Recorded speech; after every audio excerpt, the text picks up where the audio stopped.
COVID-19 has highlighted the crisis posed by the decimation of the global economy through a natural disaster. If countries do not move away from their business as usual activities and non-compliance to the climate goals, the level of economic disruptions will be far more elevated.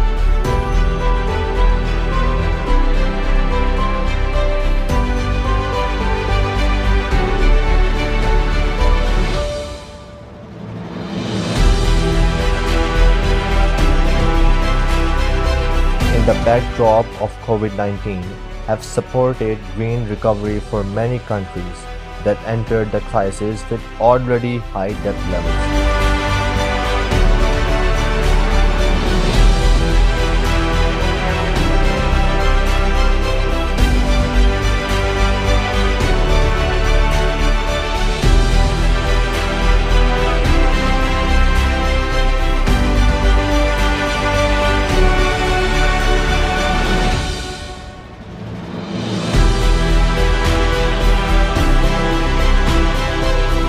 Assist developing nations in their war against climate change.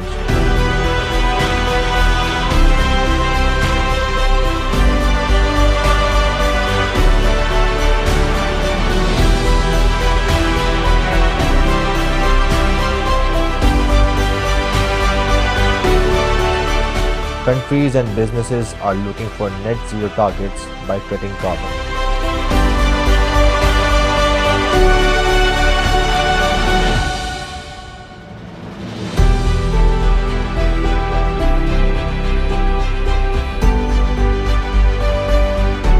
COP26 can facilitate the challenges, innovations, and opportunities.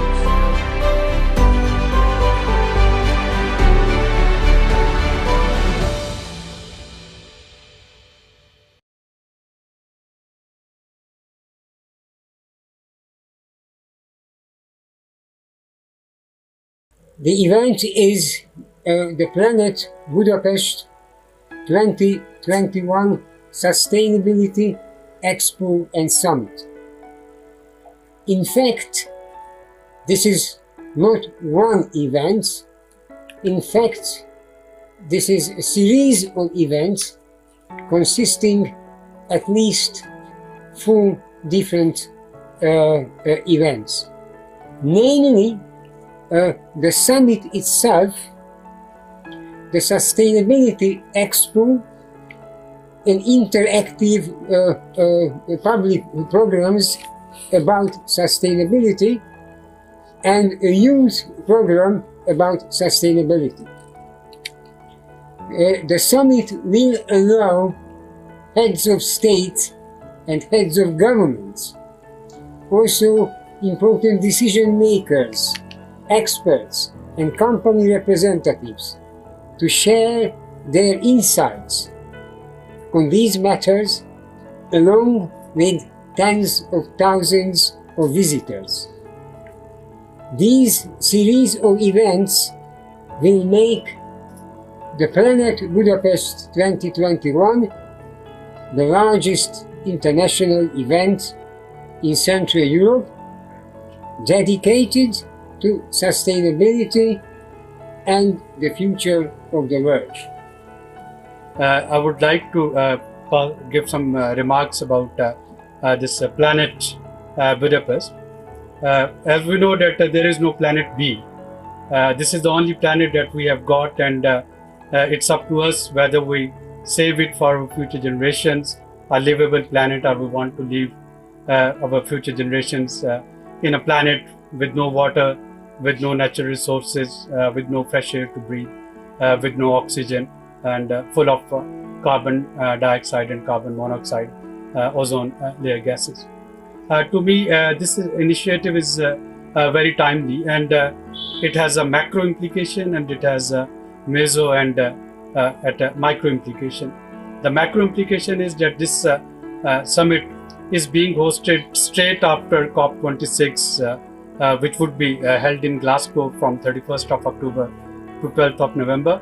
195 countries, they would gather there, they would make their pledges for ecosystem restoration, for curbing the carbon dioxide emission and increase in temperature to pre-industrial level.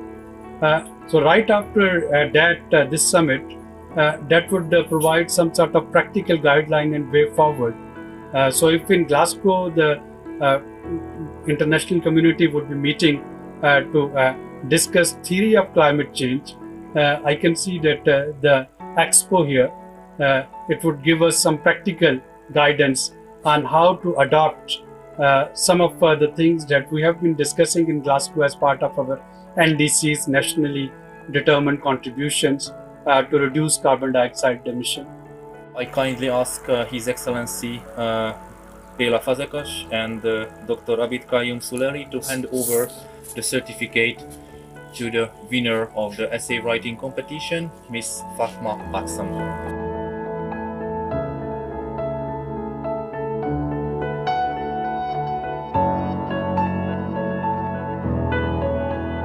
First of all, thank you so much. Like I was saying before, there's an American proverb that I believe in very wholeheartedly, and it goes that we don't inherit the world from this earth from our ancestors, rather we borrow it from the future generations. So we need to live here like we have to give it in a good, at least we need to give it in a better position than we found it, right? So this is something I truly believe in. The essay topic that I selected, waste management, that was something that I very strongly believe in, because living in Islamabad, I expected, you expect the capital city to be really clean and really developed and all of that. Still, the waste management problem is very high here. You see littering all around, even the educated people are seeing littering. They don't take care of that very much. This was something that needs to be taken urgent care, especially in Pakistan. People need to be more responsible toward the planet, toward this earth. Obviously, they just don't have to clean the home. That is the perspective that needs to change, that the whole earth is your home and you need to take care of it all together. And obviously, one by one, when we join hands, we can make a better world together. And inshallah, that is the whole point of this Planet Budapest as well.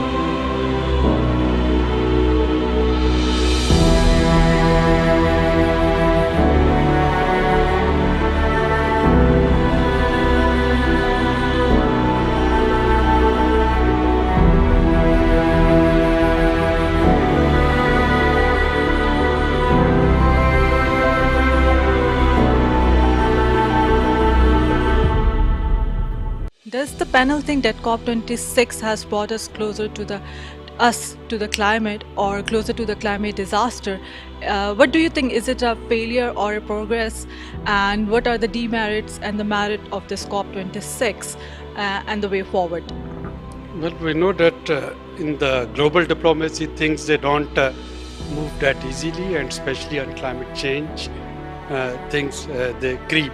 But the mere fact that COP26, it was the 26th congregation of nations to discuss the solutions and way out from climate change. In itself, it was quite encouraging. And the panel here, I think they were of the same opinion that although there was a glass half full, but we should focus on the half full part of the glass and try to pour more water so that its level increases.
بسم اللہ الرحمن الرحیم.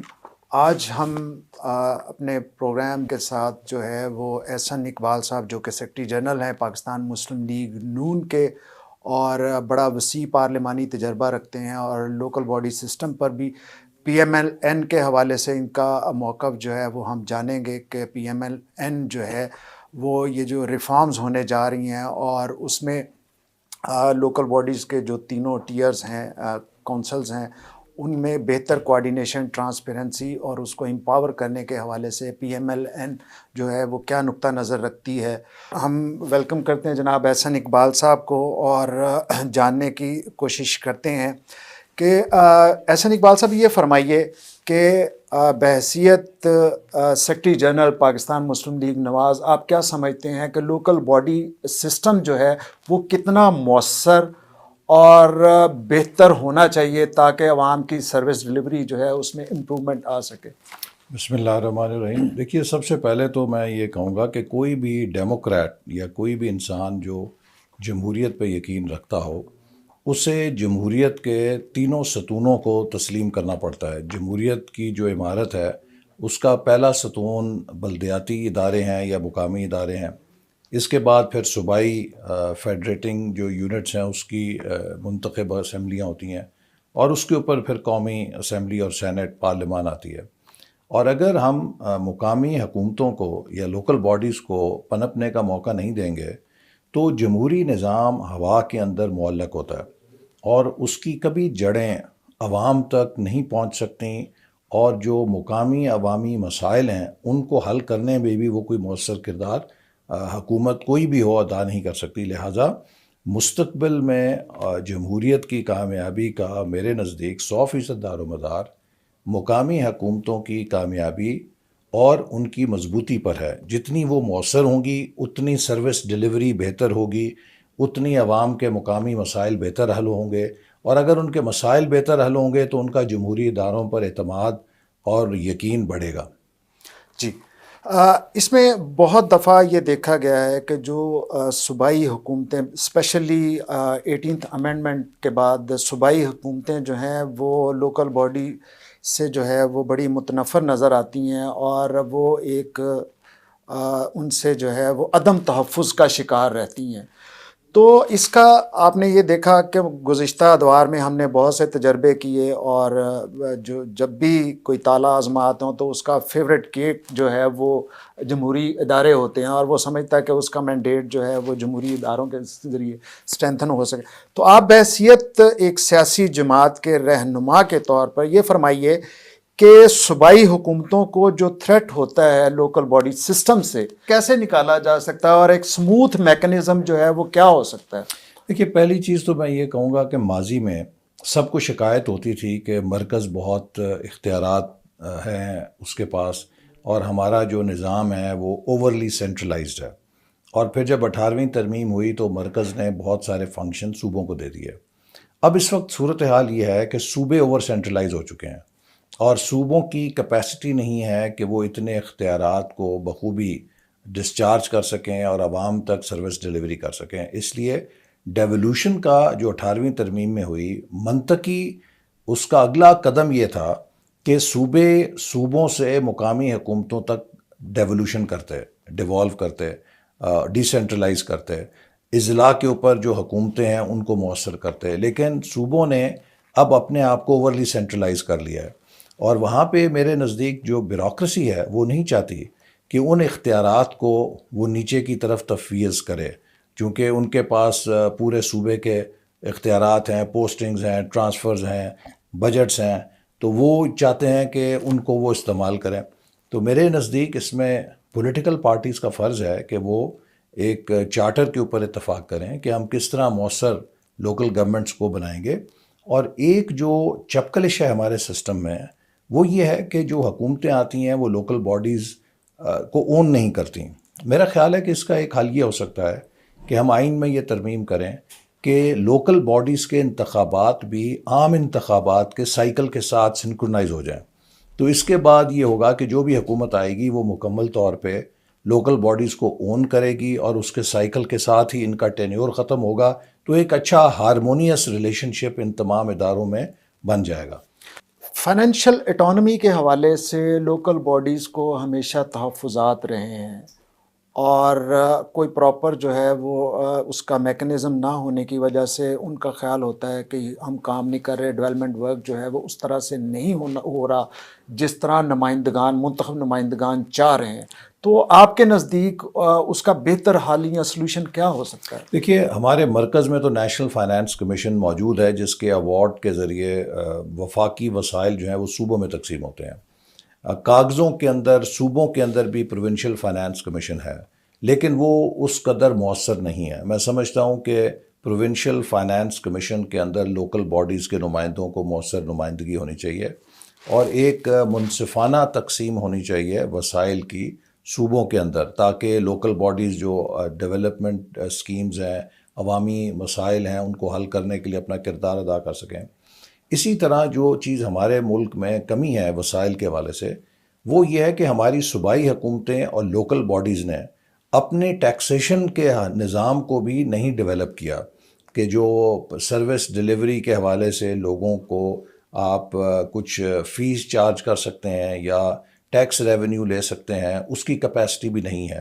تو میں سمجھتا ہوں کہ اس کے لیے ضروری ہے کہ ہم لوکل باڈیز کی جو فائنینشیل مینجمنٹ ہے اور جو ان کی ریونیو جنریشن کیپیسٹی ہے اس کو بڑھائیں, تاکہ وہ مقامی طور پہ بھی اپنے لیے وسائل پیدا کر سکیں اور دوسرے صوبے سے ان کو ایک منصفانہ شیئر ملے.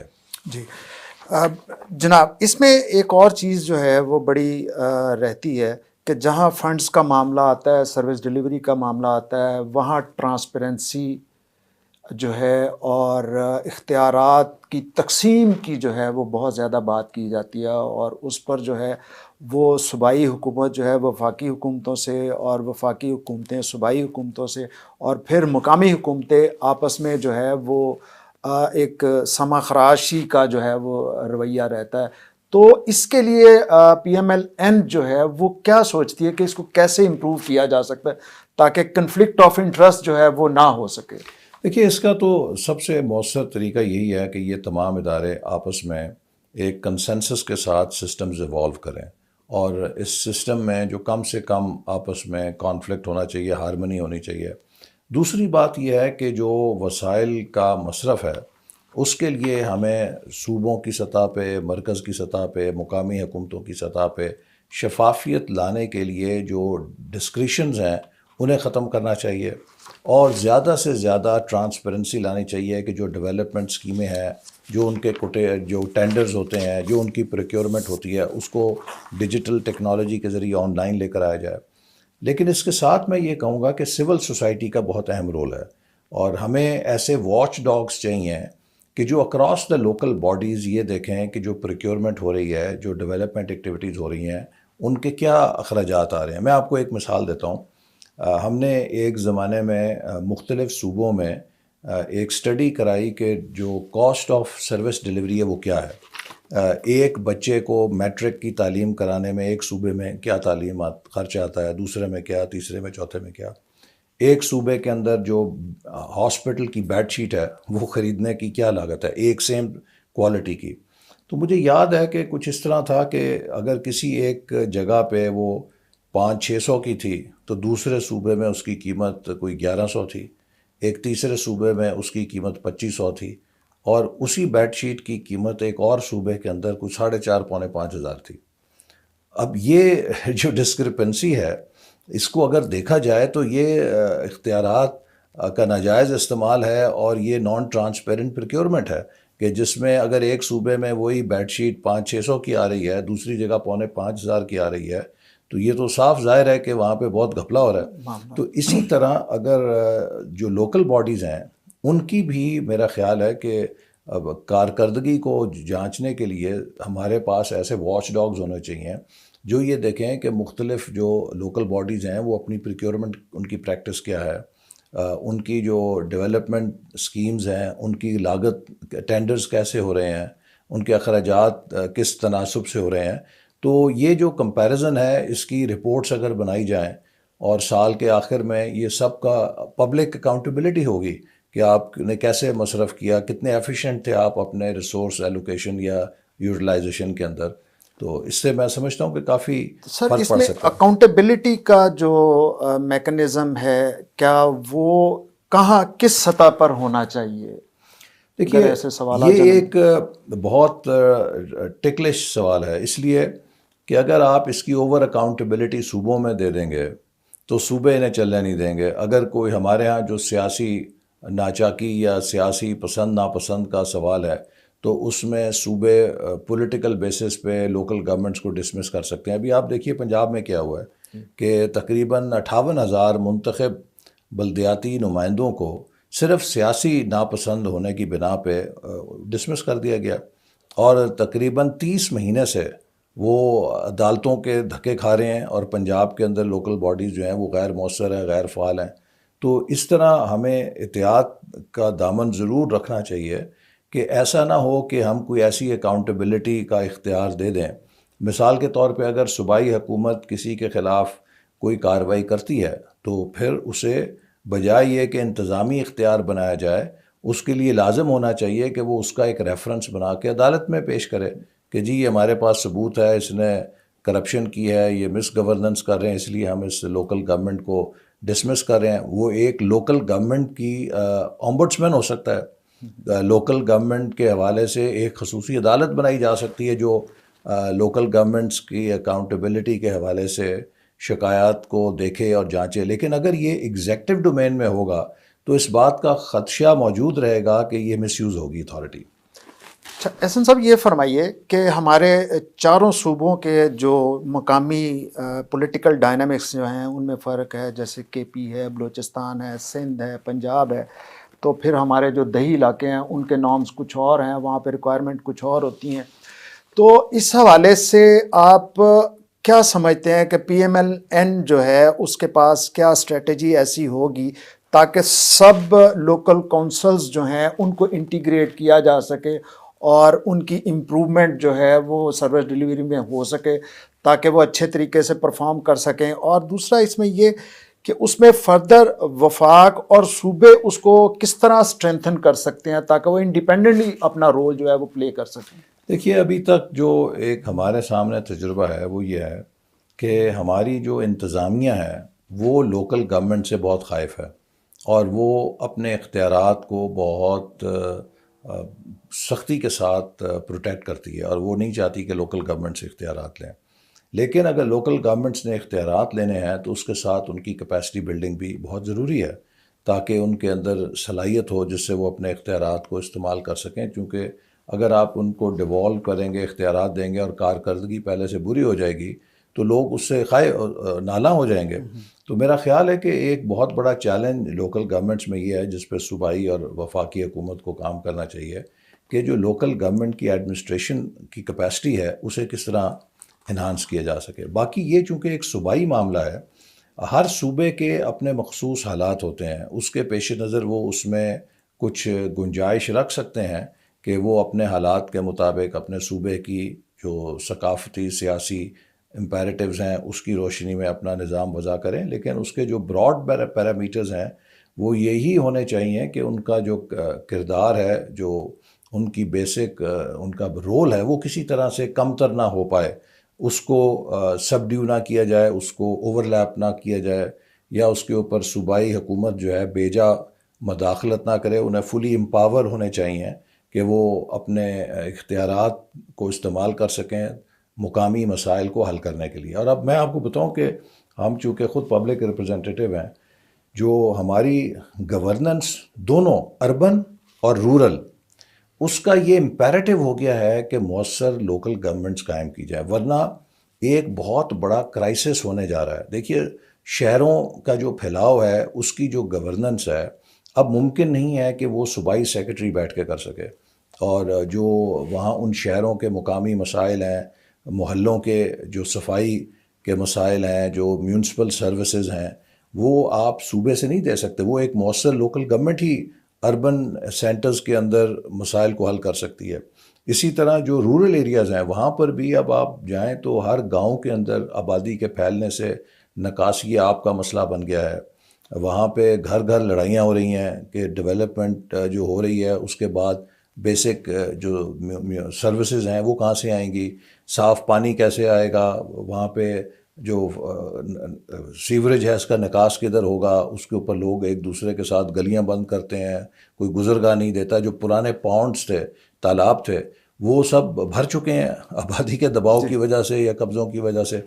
تو ان کو بھی اگر آپ نے مقامی سطح پہ دیہات میں, قصبوں میں صفائی کو انشور کرنا ہے, میونسپل سروسز دینی ہے, تو وہ وہاں کے مقامی نمائندے ہی مؤثر طور پہ کر سکتے ہیں. نہ کوئی ایم پی اے کر سکتا ہے, نہ کوئی ایم این اے کر سکتا ہے, اور نہ کوئی اسلام آباد یا صوبائی دارالحکومت میں بیٹھا عہدے دار یا سیکرٹری ان کو ادا کر سکتا ہے. سر ہم نے ابھی پینڈیمک سے نکلے ہیں, پوری طرح سے ابھی نہیں نکل پائے, جس طرح کووڈ-19 میں کو جو ہے وہ ہم نے فیس کیا ہے. تو اس میں دیگر بھی وبائی امراض اور وبائی امراض سے علاوہ سماجی مسائل جیسے مقامی سطح پر مہنگائی ہے, شارٹیج ہے, تو کیا آپ سمجھتے ہیں کہ اس میں لوکل باڈیز کا رول جو ہے وہ مؤثر ہو سکتا ہے ان چیزوں کو کنٹرول کرنے میں؟ اور ہمارے پاس چلیں پنجاب میں تو لوکل باڈی سسٹم اس پینڈیمک میں نہیں تھا, معطل تھا, جیسے سندھ میں ہے, کے پی میں ہے,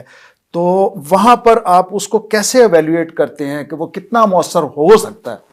دیکھیے اس وقت تو پورے ملک میں ہی تقریباً جو لوکل گورنمنٹ کا سسٹم ہے وہ غیر فعال ہے, لیکن میں سمجھتا ہوں کہ کسی بھی وبائی مرض کے اندر یا کسی بھی ایسی پینڈیمک کے اندر لوکل باڈیز ہی مؤثر ہو سکتی ہیں, اس لیے کہ اس کی ریچ گراس روٹ تک ہے. اس کے جو نمائندے ہیں وہ کمیونٹیز کے اندر جڑیں رکھتے ہیں, چاہے ان تک کوئی سروسز پہنچانی ہے یا ان کے اندر اویئرنیس پھیلانی ہے. ان دونوں کے حوالے سے جو مین ایجنٹ آف چینج ہو سکتا ہے وہ کسی بھی M N A M P A کے نسبت وہاں کا جو مقامی کاؤنسلر ہے, وہاں کا جو مقامی لوکل گورنمنٹ کا نمائندہ ہے, وہ زیادہ مؤثر ہو سکتا ہے. اور میں سمجھتا ہوں کہ یہ آپ نے جب پنجاب میں ڈینگی آئی تو اس وقت دیکھا کہ کس طرح مؤثر طریقے سے ڈینگی کا مقابلہ کیا گیا, اور اس کے بعد اس کے فالو اپ میں جو لوکل گورنمنٹس تھیں وہ مسلسل وہاں پہ میونسپل سروسز کے ذریعے صفائی ستھرائی کا خیال رکھتی تھیں, اسپرے بر وقت ہوتا تھا, جس سے ہم نے ڈینگی پہ قابو پا لیا تھا. لیکن اب جب کہ یہ ہماری لوکل گورنمنٹس نہیں ہیں تو کوئی ادارے ایسے نہیں ہیں کہ جو وہاں پہ اچھا کام کر سکیں. اب ایڈمنسٹریٹر جو لگائے جاتے ہیں وہ سرکاری افسر ہیں, ان کی کوئی پبلک اکاؤنٹیبلٹی نہیں ہے. وہ آج ہے 6 مہینے بعد نہیں ہے, اس کو وہاں سے کوئی جواب دہی نہیں ہے. لیکن جو مقامی وہاں کا نمائندہ ہوتا ہے اس کو کمیونٹی اکاؤنٹیبل ہولڈ کرتی ہے, اس سے جواب لینا چاہتی ہے, اس سے وہ کارکردگی کے نتائج لینا چاہتی ہے. لہٰذا وہ اس پبلک اکاؤنٹیبلٹی کے عوض اپنی جان مارتا ہے, لوگوں کے لیے وہاں پہ انشور کرتا ہے کہ کوئی بارش ہوئی ہے تو پانی نہ کھڑا ہو, ان کی گلیاں نالیاں صاف ہوں, وہاں پہ وبائی امراض کے لیے جو بر وقت اقدامات ہیں پریونشن کے وہ اٹھائے جائیں. تو اس لیے میرے نزدیک لوکل گورنمنٹس ہی اس قسم کے پینڈیمکس میں سب سے مؤثر ٹیئر آف گورنمنٹ ہو سکتا ہے. ایسا صاحب یہ فرمائیے کہ ہمارے جو لوکل گورنمنٹ ریپرزنٹیٹیو ہوتے ہیں ڈفرینٹ ایئرز میں, جو کہ تحصیل پہ, لوکل لیول پہ, پھر تحصیل میں یا ٹاؤن میں, اور پھر ڈسٹرکٹ لیول پہ جو پرفارم کر رہے ہوتے ہیں, کیا ہماری اس میں امپلیمنٹیشن اور سروس ڈلیوری کے دوران ایک ان کی کیپیسٹی کا بھی معاملہ ہوتا ہے کہ ان کی کیپیسٹی بلڈنگ جو ہے وہ ہو, سرکاری مشینری کو کیسے یوٹیلائز کر سکے؟ اور اس حوالے سے اس میں یہ بھی کائنڈلی ایڈ کر دیجئے کہ اس پر سیاسی جماعتوں کی کیا ذمہ داری ہونی چاہیے کہ وہ اپنے مقامی نمائندگان کے چناؤ میں کیا کرائیٹیریا رکھ سکتے ہیں. جس طرح صوبے اور وفاق میں جو پارلیمانی بورڈ ہوتے ہیں وہ اس کا جائزہ لیتے ہیں اور پھر جو ہے اس کی کینڈیڈیچر جو ہے وہ فائنل کرتے ہیں, تو مقامی حکومتوں میں کے لیے جو ہے وہ کیسے آپ سوچتے ہیں؟ یہ دیکھیے ابھی حال ہی میں کنٹونمنٹ بورڈ کے انتخابات ہوئے ہیں, تو اس میں ہماری جماعت نے بھی پارلیمانی بورڈ تشکیل دیے تھے, جنہوں نے جب اپلیکیشنز آئیں تو اس میں مختلف آپ فیکٹرز دیکھتے ہیں کہ جو امیدوار ہے سب سے پہلے تو یہ ضروری ہوتا ہے کہ اس کی پارٹی سے کمٹمنٹ دیکھیں, پھر اتنا ہی ضروری ہوتا ہے کہ اس کی آپ ونیبلٹی دیکھیں. الیکشن جو ہے وہ الیکشن برائے الیکشن تو نہیں ہوتا نا, آپ ہر پارٹی نے جیتنے کے لیے اس میں حصہ لینا ہوتا ہے, تو کیا اس امیدوار کی اتنی سٹینڈنگ ہے کہ وہ کامیاب ہو سکے.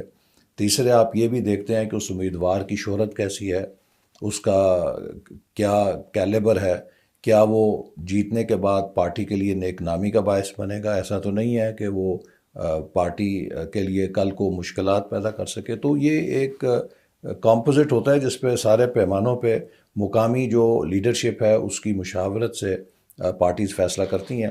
لیکن میرا خیال ہے کہ یہ ایک بہت اہم شعبہ ہے جس میں اگرچہ پولیٹیکل پارٹیز کے اپنے وسائل بہت محدود ہیں، ان لائک ٹرکی یا جرمنی جہاں پہ پولیٹیکل پارٹیز کو ان کی سیٹوں کے تناسب سے حکومت فنڈ فراہم کرتی ہے کہ وہ پارٹی ڈیولپمنٹ کے لیے کام کریں. ہمارے یہاں ایسی کوئی گنجائش نہیں ہے. لیکن میرے نزدیک یہ حکومتوں کا فرض ہے کہ وہ لوکل گورنمنٹ کے جو نو منتخب اراکین ہوتے ہیں ان کی کیپیسٹی بلڈنگ کے لیے ٹریننگ پروگرامز کا اہتمام کرے تاکہ انہیں جو انتظامی معاملات ہیں اور جو لوکل گورنمنٹ کے قوانین ہیں اور لوگوں تک اپنی جو سروسز ہیں انہیں بہتر پہنچانے کے لیے جن سکلز کی ضرورت ہے اس سے وہ آگاہی حاصل کر سکیں. احسن بھائی یہ فرمائیے کہ آپ کو یہ موقع ملا کہ آپ نے پلاننگ اینڈ ڈیولپمنٹ کمیشن کو بھی ہیڈ کیا ایز اے منسٹر، تو اس میں جو سندھ کا لوکل باڈیز ماڈل ہے اور کے پی کا، پھر بلوچستان کا اور پنجاب تھوڑا سا یہ ڈفرینٹ ہیں، تو آپ جو ان میں گیپ محسوس کرتے ہیں پی ایم ایل این کیسے سمجھتی ہے کہ ان گیپس کو جو ہے وہ فلفل کر کے اور اس کو انٹیگریٹ کیا جا سکتا ہے دونوں ٹیئرز کے ساتھ؟ دیکھیے نا، ایک بات تو میں کہوں گا کہ یہ ہر صوبے کی اپنی ثوابدید ہے چونکہ یہ صوبائی فنکشن ہے کہ وہ اپنے طور پہ کچھ نہ کچھ جو مناسب سمجھتے کریں. لیکن میرے نزدیک یہ بہت اہم ہے کہ جو بھی لوکل گورنمنٹ کا نظام وضع کیا جائے وہ کسی ایک پارٹی کا نہ ہو، اس کے اوپر نیشنل کنسنسس کیا جائے. دیکھیے ہمارے سامنے مثالیں موجود ہیں. جنرل مشرف آئے، انہوں نے ایک نظام بنایا، کسی سے مشاورت نہیں کی، کوئی پولیٹیکل اونرشپ کریٹ نہیں کی، اپنے مطلب کے مطابق ایک نظام ڈیزائن کیا. اس کے بعد وہ نظام جو ہے ان کے جاتے ساتھ ہی کھڑکی سے باہر پھینک دیا گیا. پھر جو پرانا اس سے پری مشرف سسٹم تھا اس کو لے کر آیا گیا. اب وہ آیا، وہ چلا کچھ دیر، اب پی ٹی آئی آئی تو اس نے کہا جی ہم اس کی بجائے اپنا ایک نیا کے پی کا نظام پورے ملک کے اندر رائج کریں گے. بھئی آپ کا اگر ایک کے پی کا نظام ہے تو آپ وہاں پہ اگر وہ اچھا چلا ٹھیک ہے، ضروری تو نہیں کہ وہ پنجاب میں بھی اسی طرح چلے. پنجاب میں لوگوں کو 25 30 35 سال سے اگر ایک نظام کی اویئرنیس ہے، وہاں پہ یونین کاؤنسل کا ایک یونٹ اسٹیبلش ہو چکا ہے. اب آپ اسے پھر ڈسمینٹل کر رہے ہیں اور ڈسمینٹل کر کے نئے اسٹرکچرز کریٹ کر رہے ہیں. لوگوں کو 5 سال تو لگیں گے سمجھنے میں کہ نیا نظام کیا ہے. تو اس طرح کے اگر آپ تجربے کریں گے، کل کو کوئی اور حکومت آئے گی وہ آپ کے نظام کو اٹھا کے باہر پھینک دے گی. تو میرے خیال میں یہ بڑا ضروری ہے کہ ہر صوبہ لوکل گورنمنٹ کا جو نظام ہے اس کے اوپر آل پارٹیز کنسلٹیشن کرے اور اس پہ ایک براڈ پولیٹیکل کنسنسس ہونا چاہیے تاکہ حکومت کے بدلنے کے ساتھ وہ نظام نہ بدلا جائے. اس نظام کی جتنی کنٹینیوٹی ہوگی اتنے وہ ادارے مضبوط ہوں گے. لیکن اگر ہر حکومت کے ساتھ ایک نیا لوکل گورنمنٹ کا نظام آئے گا تو یہ نظام تو پھر بالکل ہی انفینسی سے کبھی باہر ہی نہیں نکل سکے گا. تو یہ فرمائیے کہ یہ جو بظاہر زیرو ڈرافٹ پنجاب میں اور باقی جگہوں پہ وہاں پہ جو اس میں منورٹی ریپرزینٹیو ہیں، منورٹیز کے یا لیبر کے اور یوتھ کے، تو ان کا رول آپ لوکل باڈی سسٹم میں یا اس کو اسٹرینتھن کرنے میں کتنا اہم سمجھتے ہیں اور کس طرح کا وہ ہونا چاہیے تاکہ وہ اپنی کمیونٹیز کو امپاور کر سکیں؟ دیکھیے پہلی بات تو یہ ہے کہ پنجاب کے اندر جو بھی نظام بن رہا ہے ہمیں نہیں پتہ کیا بن رہا ہے. پنجاب کے اندر پی ٹی آئی جو نظام بنا رہی ہے وہ ایسے بنا رہی ہے جیسے کوئی ایٹم بم بنا رہی ہے کہ اسے سیکرٹ رکھنا ہے. بھئی آج تک آپ نے اپوزیشن کے ساتھ نہ کوئی کنسلٹیشن کیا ہے نہ اسے شیئر کیا ہے، تو پھر آپ کیسے توقع رکھتے ہیں کہ یہ نظام دیر پا ہوگا؟ یہ اتنی دیر ہوگا جتنی دیر آپ کی حکومت ہے، جیسے میں نے کہا اس کے بعد ہی ختم ہو جائے گا. جہاں تک لوکل گورنمنٹس میں مائنورٹیز کی، لیبر کی، خواتین کی امپاورمنٹ کا تعلق ہے تو یہ تو ہر نظام میں، چاہے وہ پری مشرف تھا یا مشرف دور کا تھا یا پوسٹ مشرف جو تھا پی ٹی آئی سے پہلے، ان سب میں. اور ہم نے جو لوکل گورنمنٹ پنجاب میں سسٹم دیا تھا اس کے اندر ایک اور ہم نے ایڈیشن یہ کیا تھا کہ یوتھ کو نمائندگی دی تھی. اب ہماری آبادی جو ہے اس کی زیادہ بڑی تعداد نوجوانوں کی ہے، تو اس لیے یہ بھی ضروری ہے کہ ہم نوجوانوں کے مسائل کو سمجھیں اور نوجوانوں کے لیے زیادہ سے زیادہ سہولیات فراہم کریں. تو ہم نے لوکل باڈیز کے اندر خصوصی نشستیں نوجوانوں کے لیے رکھی تھیں تاکہ نوجوانوں کی آواز بھی ان کی فیصلہ سازی کے اندر آ سکے. تو میرا خیال ہے کہ یہ خواتین، مائنورٹیز، لیبر، کسان اور نوجوان یہ سب اہم طبقے ہیں. جن کی آواز مؤثر طور پہ ان کی نمائندگی کے ذریعے آتی ہے، لیکن انہیں صرف وہاں پہ سنا ہی نہیں جانا چاہیے، ان کے ذریعے ان کے جو طبقات ہیں جن کی وہ نمائندگی کرتے ہیں ان کے لیے لوکل گورنمنٹس کو اسکیمز بنانی چاہیے، اور اس کے اوپر بھی ان کی اکاؤنٹیبلٹی ہونی چاہیے کہ ان طبقات کے فلاح و بہبود کے لیے انہوں نے کیا کیا۔ احسن صاحب یہ فرمائیے کہ ابھی آپ نے لوکل باڈی سسٹم کے حوالے سے ایک نیشنل کنسنسس کی بات کی کہ تمام پولیٹیکل پارٹیز میں یہ کنسنسس ہونا چاہیے جو کہ ڈائلاگ کے ذریعے ممکن ہے، تو اس میں بتائیے کہ پی ایم ایل این کا جو نقطہ نظر ہے لوکل گورنمنٹ کے حوالے سے، پیپلز پارٹی کا، اے این پی کا کے پی میں، اور اسی طرح پی ٹی آئی کا، تو ظاہر ہے تمام پولیٹیکل پارٹیز کی اپنی اپنی کانسٹیٹوئنسی، اپنی اپنی آئیڈیالوجی ہے، انہوں نے پارٹیز نے اسی آئیڈیالوجی میں اور اسی اپنے لیڈرشپ کے ویژن میں رہتے ہوئے کام، تو پھر جہاں نیشنل کنسنسس کی بات کی جائے وہاں پر کامن گراؤنڈز ہو کیا سکتی ہیں کہ جن پر جو ہے وہ بات کی جا سکے، کتنا آگے جا سکتے ہیں، کتنا پیچھے آ سکتے ہیں، کن کن چیزوں کو اس فارم میں ایکسیپٹ کیا جا سکتا ہے، کن کو نہیں کیا جا سکتا؟ دیکھیے سب سے بڑی بات تو یہ ہے کہ آپ جو بھی ریفارم کریں، جو بھی حکومت ہو، اس کے لیے سب سے انسینٹیو بڑا تو یہی ہوتا ہے کہ کیا اس کی ریفارم دیر پا ہے یا اس کے ساتھ ہی وہ ردی کی ٹوکری میں چلی جائے گی۔ اور دوسری بات یہ ہے کہ آپ نے آئین اور قانون کے تقاضوں کے مطابق اپنی ذمہ داری کو فلفل کرنا ہے، اور وہ تبھی ہوگی کہ جب آپ ایک براڈ بیسڈ پولیٹیکل کنسنسس لے کر آئیں گے۔ ڈیموکریسی ایکسکلوسیو گورننس نہیں ہو سکتی، ڈیموکریسی تبھی کامیاب ہے جب وہ انکلوسیو گورننس ہو۔ لیکن اگر آپ اپوزیشن کو اور دیگر جماعتوں کو سمجھیں گے کہ وہ اس نظام کا حصہ نہیں ہے، تو یہ ایسی ہی مثال ہے کہ جیسے آپ جمہوریت کی گاڑی کی ون ویلنگ کر رہے ہیں۔ جمہوریت کی گاڑی کے دو پہیے ہیں، ایک حکومت اور ایک اپوزیشن، لیکن اگر آپ گاڑی کو ایک ویل کے اوپر چلانے کی کوشش کریں گے تو یا آپ کا چلان ہوگا یا آپ کا ایکسیڈنٹ ہوگا۔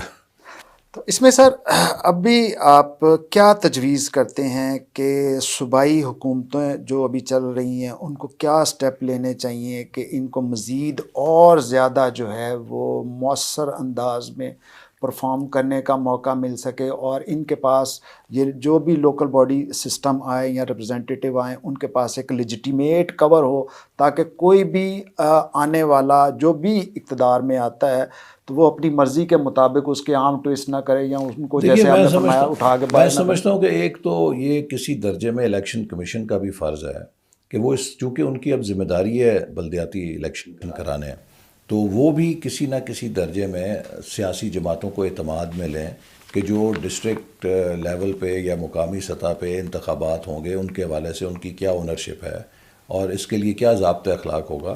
لیکن اس سے پہلی بات یہ ہے کہ اب چونکہ نئے انتخابات ہونے جا رہے ہیں مختلف صوبوں میں، تو یہ ذمہ داری ہر صوبائی حکومت کی ہے کہ وہ اپنی صوبائی اسمبلی کی سطح پہ اپنی اپوزیشن کو اور دیگر جماعتوں کو اعتماد کے اندر لے اور اس پہ کنسنسس کریٹ کرے۔ اگر وہ کنسنسس کریٹ نہیں کریں گے تو یہ نظام، میں نے جیسے پہلے کہا، اتنی ہی دیر لاسٹ کرے گا جتنی دیر یہ حکومت لاسٹ کرے گی، اس کے بعد نظام بدل جائے گا۔ تو بار بار نظام بدلنے سے نظام مضبوط تو نہیں ہوگا، وہ کمزور ہی رہے گا ہمیشہ۔ فردر سر آپ اس میں اگر لوکل باڈی سسٹم کوئی بھی آتا ہے، بھلے کسی پہ بھی کنسنسس ہو، تو آپ کیا سجیسٹ کرتے ہیں ان کی پرائرٹیز جو ہیں وہ کیا ہونی چاہیے لوکل باڈی ریپرزینٹ، تاکہ ان کو میکسیمم اپنے جو کانسٹیٹوئنسیز ہیں یا پبلک ہے ان کو ریلیف دے سکیں؟ دیکھیے اس وقت تو ہم نے حکومت میں جب تھے تو لوکل گورنمنٹس کو ایک اونرشپ دینے کی کوشش کی تھی سسٹینیبل ڈیولپمنٹ گولز کی۔ جو ایس ڈی جیز ہیں یہ بڑے امپورٹنٹ ہیں کسی بھی ملک کی ترقی کے لیے، یہ قومی گولز ہیں، یہ بین الاقوامی ایجنڈا نہیں ہے، یہ ہر ملک کی ترقی کا اپنا ایجنڈا ہے۔ اور میں سمجھتا ہوں کہ ہمیں لوکل گورنمنٹس کو ایس ڈی جیز کے ٹارگٹس کو میٹ کرنے کے لیے، انہیں اچیو کرنے کے لیے بھرپور طور پہ امپاور کرنا چاہیے۔ بہت شکریہ جی احسن اقبال صاحب، آپ نے بڑا کمپریہنسو جو ہے وہ لوکل باڈی سسٹم پر جو ہے گفتگو کی، اپنی پارٹی کے نقطہ نظر کی روشنی میں اور اپنی لیڈرشپ کے ویژن کے، تو ہم آپ سے مشکور ہیں اور اجازت چاہیں گے۔ بہت شکریہ جی، اللہ حافظ۔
Today on 4th of October, we are celebrating UN World Habitat Day. Since 1986, we are celebrating this day for highlighting the issues of urban development, particularly focus on housing for the poor and homeless, integration of slum areas into the urban planning and development. Later, the focus has shifted towards inclusive gender role in urban planning and access to health, water and sanitation facilities and climate change.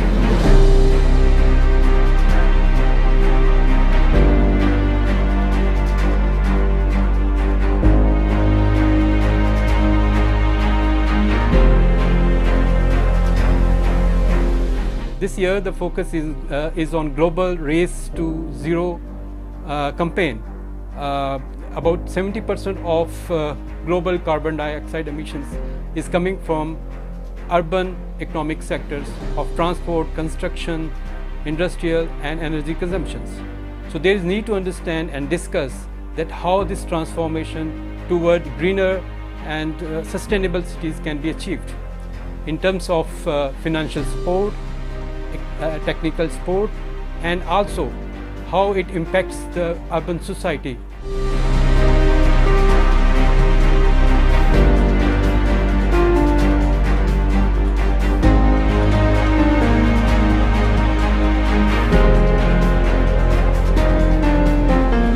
On this day, there is need to discuss that how this zero carbon campaign can be achieved, particularly for the developing countries, because they have limited financial and technical capacities.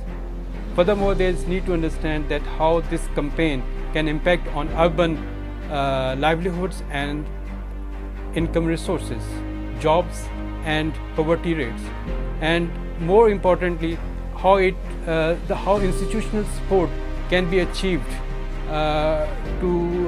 particularly for the planning and development of pathways or strategies for greener growth.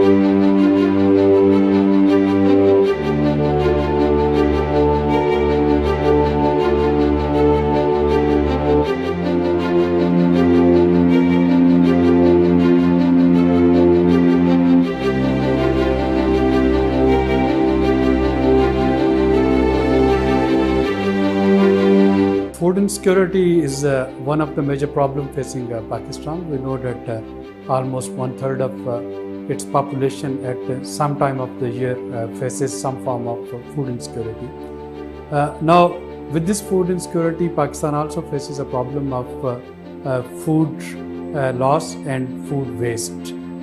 Food loss is the loss of food from harvest to retailer, and food waste is a wastage of food from consumers and in household, in businesses, in restaurants. Now, in a country where a significant population is facing food insecurity, I think food loss and food waste is a criminal neglect. And we know that both of these losses and wastage, they do occur in our food systems, in our food production system, in our food consumption system. And that's where sustainable development goal of sustainable production and consumption, that becomes quite important, not only to tackle hunger and poverty, but also to change our mindset and change our behaviors.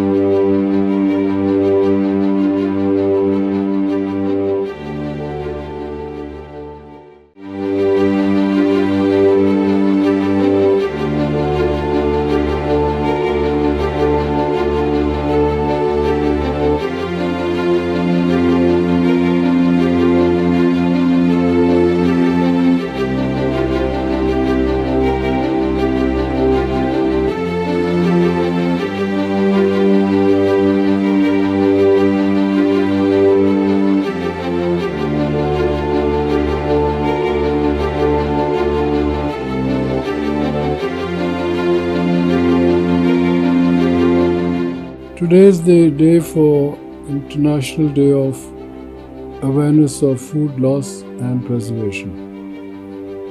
Food wastage and losses are major issues being faced globally and by every country with huge economic, environmental and social impact. When edible foods are discarded, it's not that the food that is lost. It's wastage of all the inputs required to take food from the farm to the consumer. Table like land preparation, agronomic horticulture practices, water for irrigation, fuel for mechanization, and vehicles for transportation. Similar losses can be calculated due to food losses occurred in processed value added foods manufactured, including cost of production, importing of locally non-available ingredients like food additives, preservatives, packaging and transportation costs, product registration and marketing costs. It has been estimated by the FAO that carbon footprint of food waste is 3.3 billion tons of CO2 equivalent annually. Not only are different polluting fuels used to run production machinery and vehicles, but greenhouse gases are also released by food waste.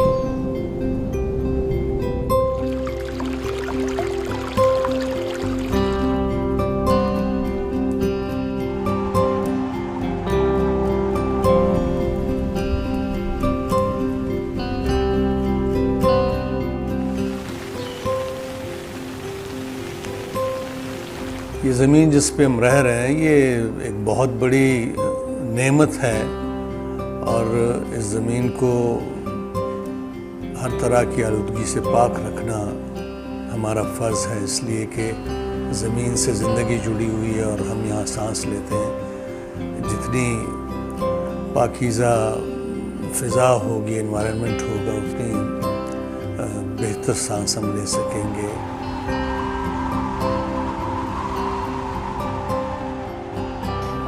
یہ oxygen آپ کو جو ملتی ہے، یہ oxygen اصل میں اس کا جو منبع ہے وہ یہ ساری انوائرمنٹ ہے، ماحولیات ہے. تو اس کے لیے ہم اگر کام نہیں کریں گے تو اس کا مطلب یہ کہ ہم اپنے ہاتھوں سے اپنی جو زندگی ہے اس کو ختم کر رہے ہیں. اور میں اپنی زندگی میں بہت ساری چیزوں کا ہم خیال رکھتے ہیں کہ ہم جلائیں نہیں کوئی چیز ایسی، ہم جیسے کوڑا کرکٹ کو لوگ آگ لگا دیتے ہیں، اس سے انوائرمنٹ کو نقصان پہنچتا ہے.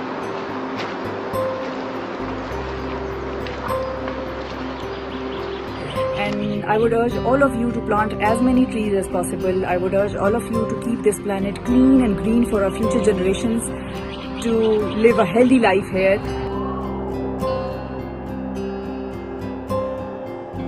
میری آپ تمام پاکستانی سے اپیل ہے کہ اپنے حصے کا ایک پودا لگائیے اور پاکستان سے محبت کا ثبوت دیجیے اور آنے والی نسلوں کے لیے ایک سیف پاکستان بنائیے. اپنے گرد پیش کو پولوشن سے بچائیں تاکہ ہماری آئندہ آنے والی نسلیں پرسکون زندگی گزار سکیں. اپنے آپ کو محفوظ بنائیں، اپنے خاندان کو محفوظ بنائیں، اپنے پاکستان کو محفوظ بنائیں. دعا ہے کہ سلامتی ہمیشہ ہمارا مقدر ہو.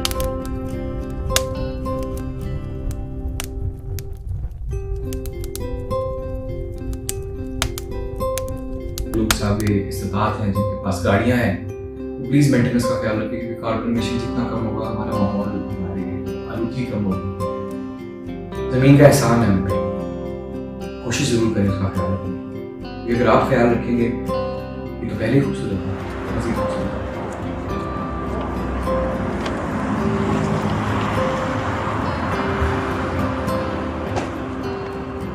صفائی کا خیال رکھیں، ماحول کو صاف ستھرا رکھیں، اپنی زمین کی حفاظت کیجیے. اور یہ سب کے لیے اور سب سے پہلے یہ پیغام اور میسیج یہ ہے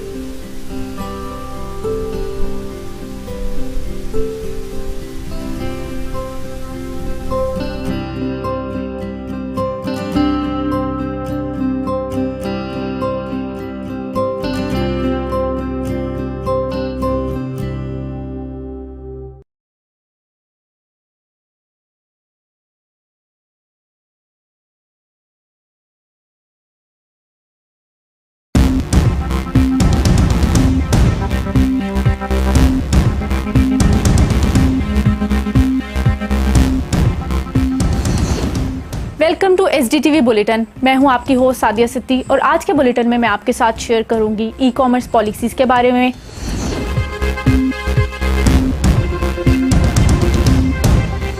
अफगानिस्तान में होने वाली तब्दीलियों के बारे में,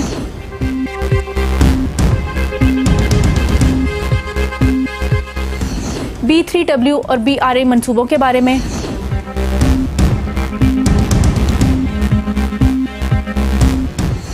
और आखिर में मैं आपके साथ शेयर करूंगी सैयद अली गिलानी की ज़िंदगी पर एक मुख्तसर report.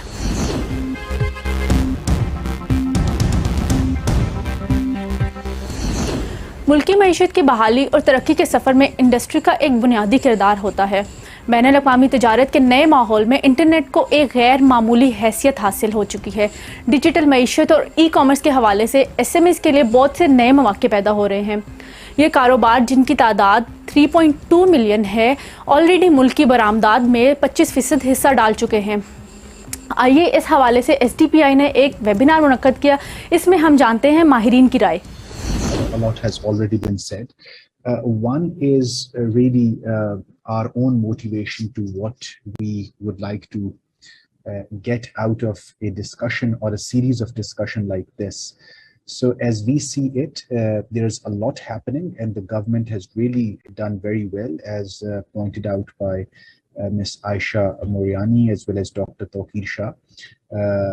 And I think what we can do is to support as best as possible and sort of also reduce duplicity of work here.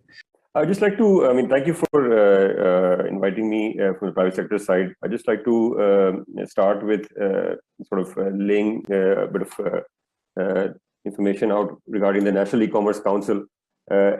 This is a spearhead within the National E-Commerce Policy.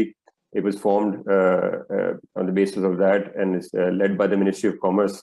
And the E-Commerce Policy has 7 pillars. Afghanistan में इंसानी बहरान और ग़िज़ाई अदम तहफ़्फ़ुज़ की सूरत हाल से बचने के लिए बैनुल-अक़वामी बरादरी की तरफ से मौसर किरदार अदा करने की ज़रूरत है। अमरीकी इन्हराह के बाद अफ़गानिस्तान आज वहीं खड़ा है जहां वो 20 साल पहले था।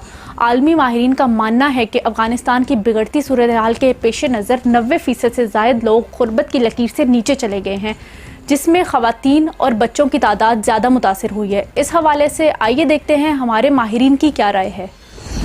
Well, actually, a lot have been said about some of the problems which is being faced by Afghanistan. That's true that the situation has developed very fast, and nobody has expected that change would come so quickly. Although the war has been going on in Afghanistan for 20 years, I think the Americans who invaded Afghanistan way back in 2001. It was a very chaotic entry into war. And I think much more chaotic has been the exit from the war. And if you examine actually what happened over the last 20 years, it gives a very scary situation of Afghanistan. We are just talking as it is happening now. But look actually what is the situation after 20 years of war. And Americans have spending about $1 trillion in the war effort. And look actually what is the condition of the people of Afghanistan over this year. According to reports, 72% of Afghans are living below poverty line. The Dutch foreign minister was here last night. The German foreign minister was here a day before. We are expecting the British foreign minister also.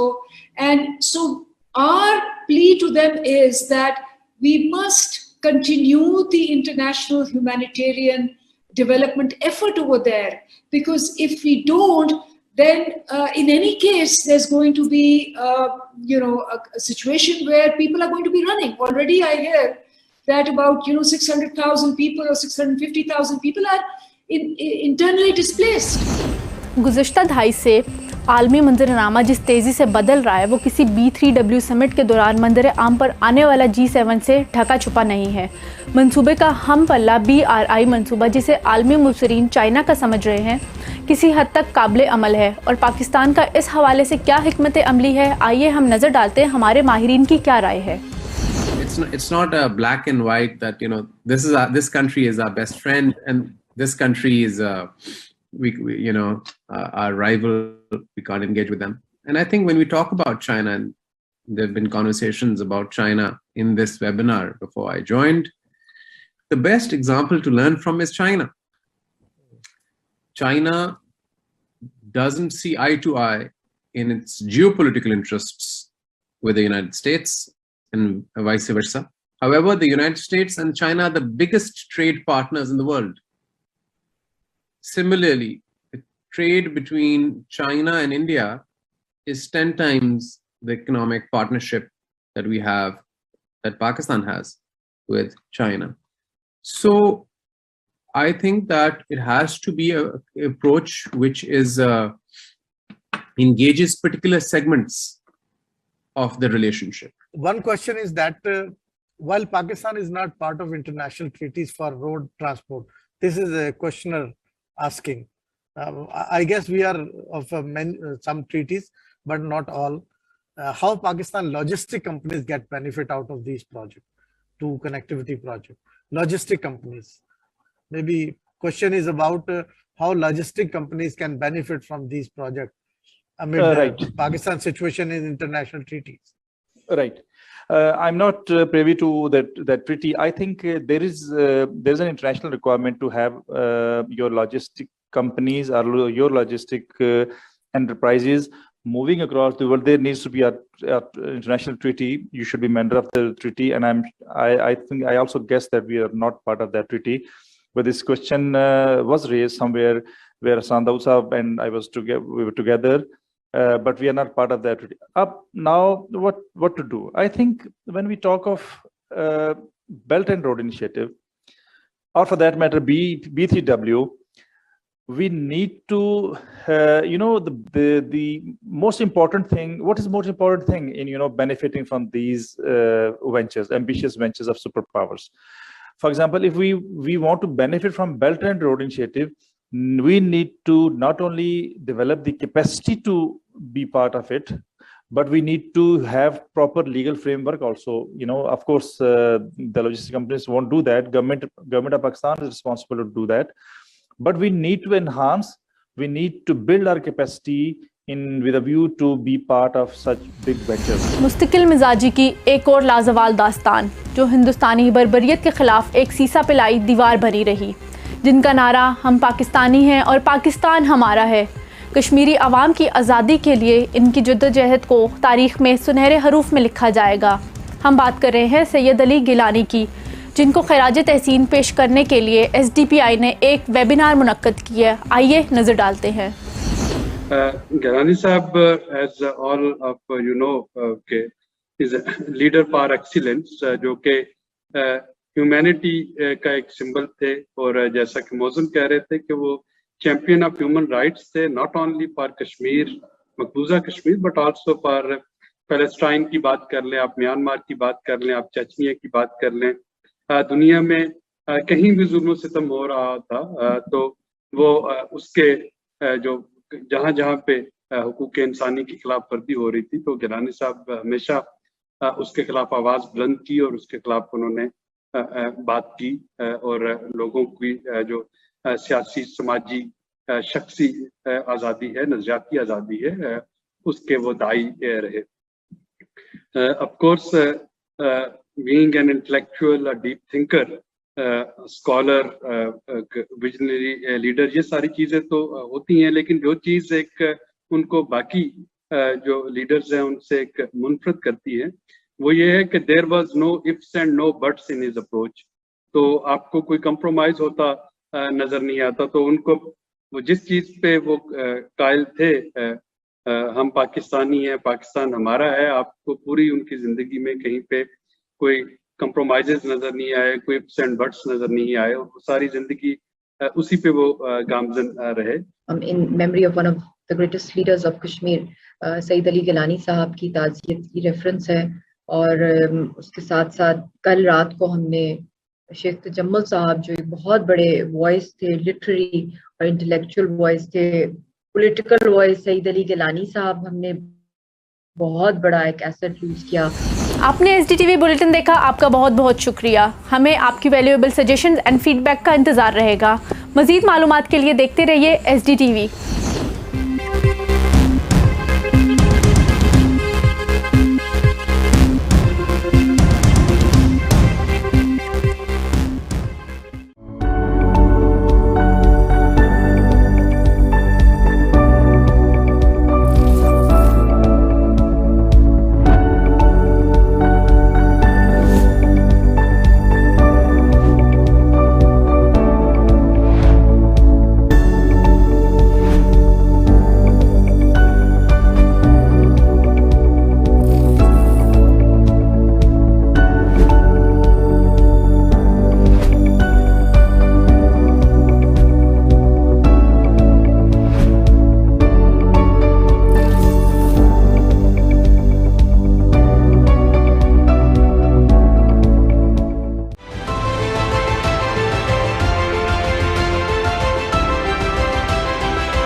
The energy sector of Pakistan is marked with major inefficiencies, financial risks, and misaligned policies. Hence, there is a need to identify the critical factors and how our current policies and international agreements can shape up the future energy and environmental outlook of the country. Pakistan remains one of the top most vulnerable country of climate change impacts. We need to see COVID-19 as an opportunity to bring back the SDGs on track in a timely, efficient manner. We are constrained on resources, and climate-related SDGs are, of course, certainly off track. But this is the time to rethink our production processes and really build systems and processes so that we don't go back to business as usual. Despite nationally determined contribution objectives, climate concerns, and risk of long-term financial locking due to thermal energy resources, the coal capacity of Pakistan has significantly increased over the years. This will most certainly put the country off track to meet its climate goals.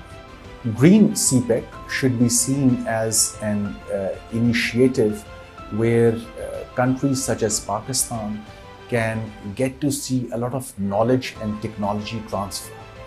And of course, when this is embedded in current knowledge systems, it goes a long way in not just helping the public sector, but also the private sector to develop a shared understanding around green and clean energy over the longer term. Pakistan has ample physical resource potential of wind and solar. Only a fraction of total power is being generated from renewables. Most important for green CPEC, the share of fossil fuel financing has been decreasing, while the amount invested in renewable energies, particularly hydropower, has been increasing. Considering these potential impacts, greening CPEC seems to be a good way of mobilizing finances by focusing on accelerating investments in green and innovative infrastructure, also in renewable energy, transport, nature-based solutions, agriculture, trade, and so on. It will be timely to see that the fiscal policy or our investment-oriented promotion schemes which we have for the energy sector, they should be certain for our investors in the energy sector, so that private enterprise or even those involved in public-private partnerships get to have a certain policy environment in this sector. And of course, investments in green and clean energy require longer-term certainty of policies, which can only come around if fiscal policy does not see frequent changes.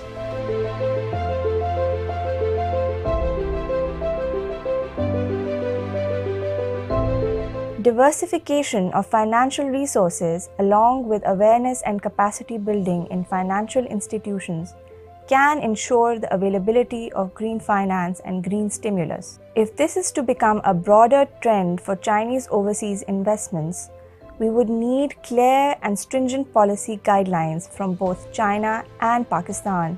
It would pave the way for clean energy transition in Pakistan.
Today, the whole world is celebrating International Literacy Day, and literacy is important not only because it is one of the tools that plays a vital role in intergenerational development and intergenerational movement, but also because this year the theme of this International Literacy Day is that literacy from a human-centered approach through narrowing digital divide.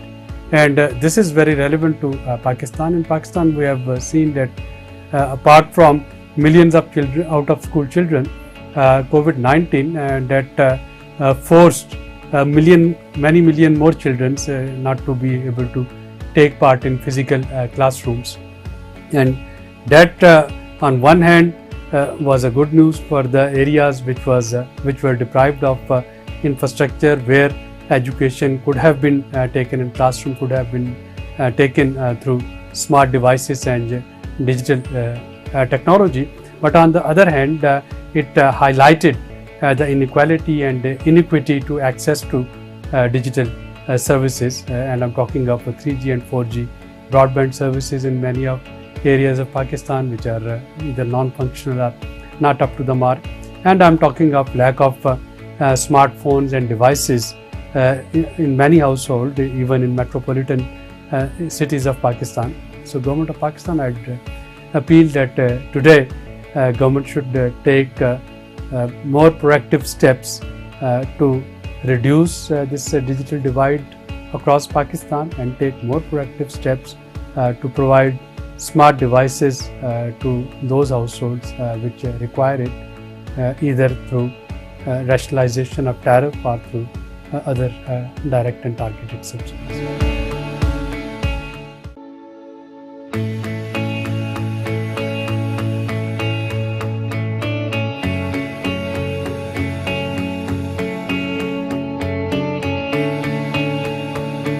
Literacy Day reminds us of our commitment towards education-related sustainable development goals under the Agenda 2030. And last year has been particularly difficult with COVID, widening a lot of education and skills inequalities across the globe, but particularly in the developing countries. And it is in times like these that one should remember the leave no one behind value underlying the Sustainable Development Goals, and the fact that we need to put our children back to school, and children who are not connected to the digital nodes, they need to be provided online facility as early as possible to prevent these widening education related inequalities in all their forms.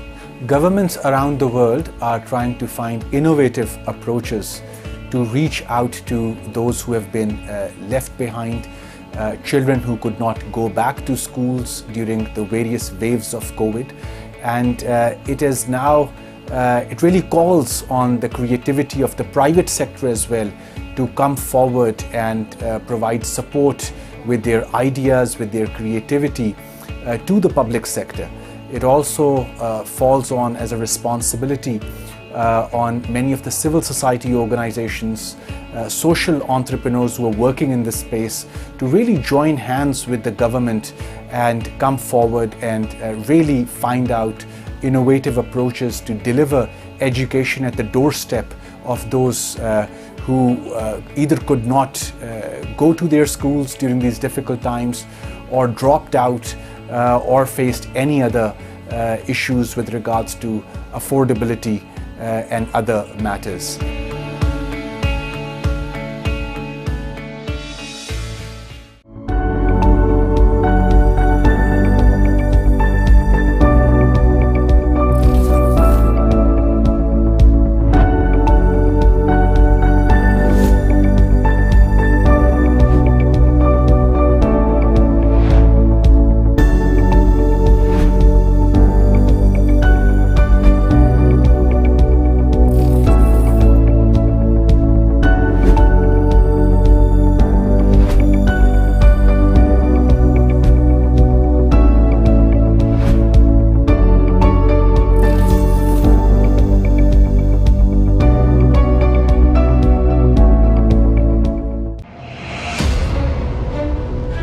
Coal-based power generation and coal mining, that has some irreversible environmental footprints. Drought in district Tharpakas is happening from decades now. It is not a new phenomenon over there, and it is of course because of climate change.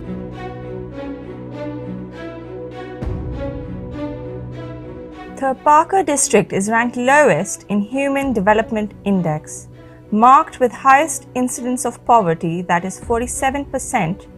It is even deprived of very basic necessities of life.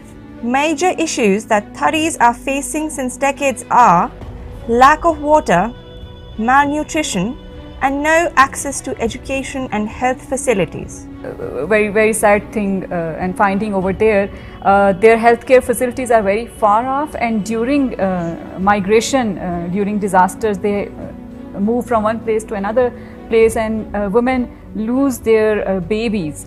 They are malnutritioned, they do not have proper shelters, they have to sell their livestock on which they are dependent, they lose their crops because of droughts in those areas.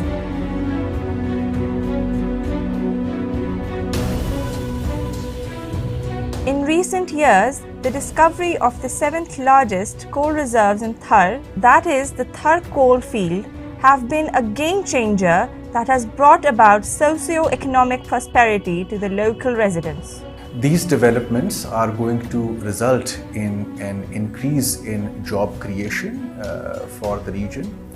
More economic opportunities are expected, but these will also lend important health and education benefits to those who are living in this locality. These coal reserves are being exploited to provide cheap sources of alternate energy for economic prosperity for Pakistan under China-Pakistan Economic Corridor.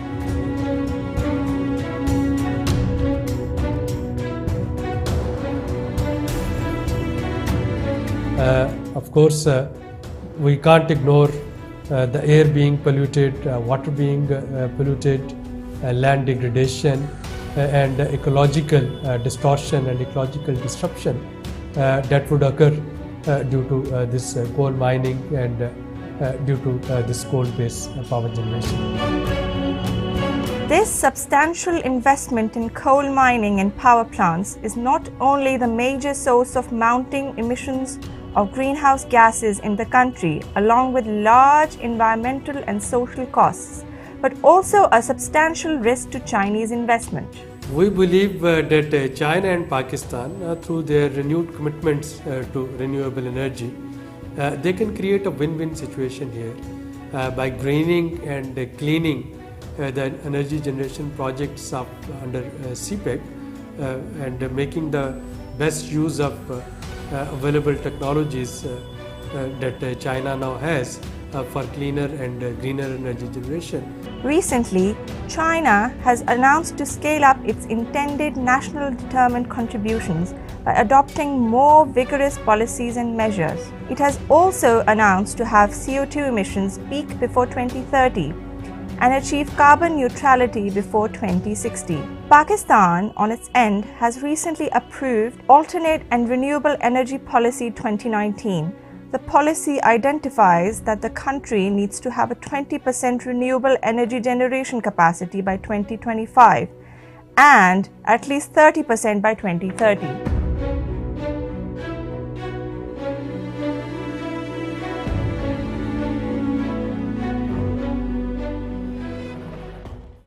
Now, the pathways to cleaner and green energy are, of course, many, but the most immediate ones are, of course, in my mind, one is the fiscal and regulatory certainty.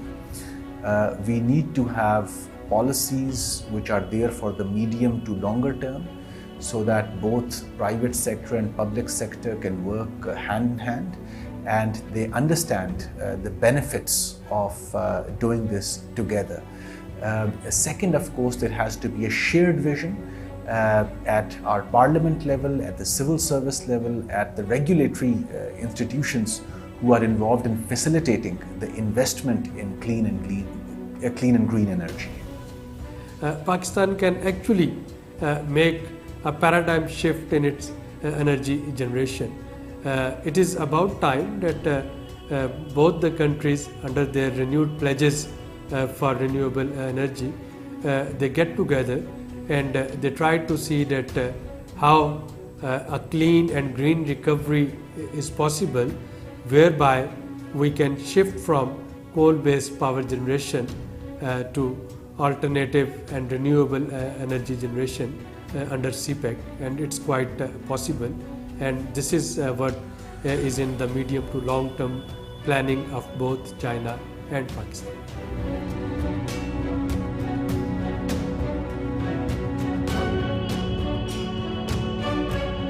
It is apparent to realize that the energy cooperation and response to the twofold challenges of climate change and clean and green energy security is a mutual aspiration of both countries.